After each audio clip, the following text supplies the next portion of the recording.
you ain't ready. I've been waiting for the day to meet someone like you. First thing that caught my eye was the way that you move. We're talking about transgenders. Yes, we're going to talk about today transgender issues, specifically the morality of it, but also we're going to discuss the definitions of transgender.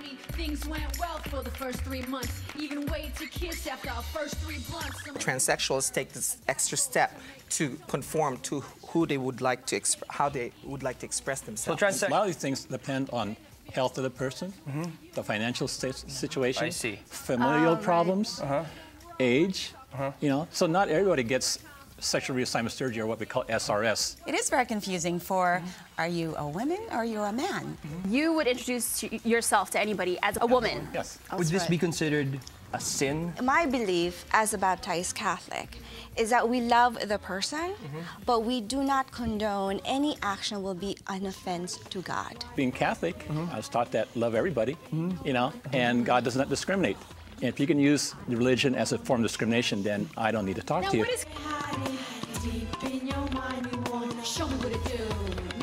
There are ground rules. You have to have a solid foundation of what the teachings of the Catholic Church is. We are born who we are, even DNA-wise, biological-wise, we are who we are. To say that I'm a sinner is wrong. Because, well, like I said, all sinners. Right, and you also go to church, and you also go to communion, and you go to confession. Well, and that's the thing, you can't go to communion. Who says I can't? Yeah. These recommendations are also about family. You know, how do you build a family? And is that why it's a sin? What you have right now is not your true identity. It's what you want. It's not God wants for you. How do you know? I know because that is the teaching. No. I think what she's trying to say is that because God gave you the gender that you were born with, that's what you should stick with, is what she's saying. I'm chilling at the bar, peeping out the scenery. Time to holla at my homie for some greenery.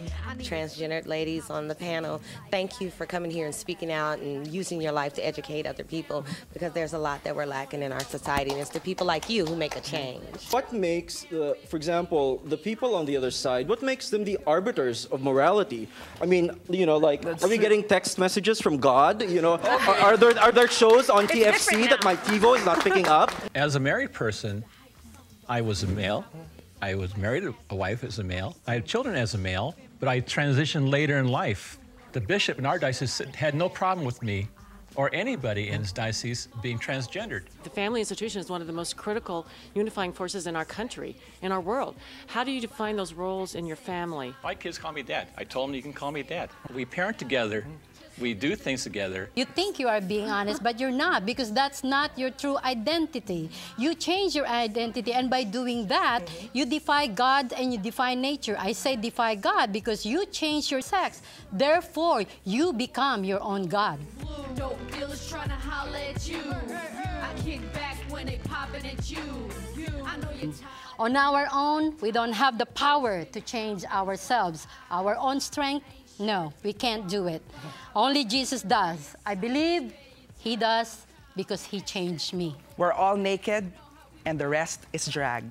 The Bible says nothing is impossible with God, and I believe that. I have a relationship with Jesus, with God. And this is where I am right now.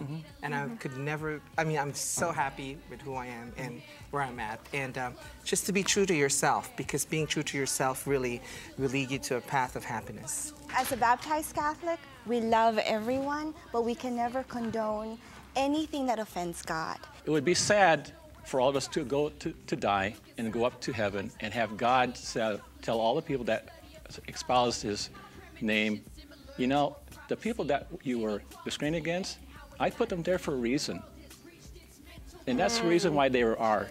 Not to be discriminated against, but to live their life to work with me.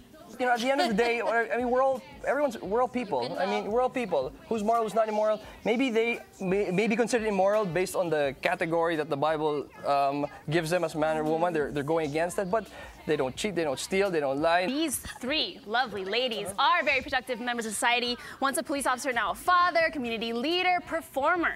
Okay, their routes, they chose them. They weren't easy, but they chose them because of conviction, truth, and love. And anything backed by those three things can never be wrong. Be heard! Stand up and speak out! All right.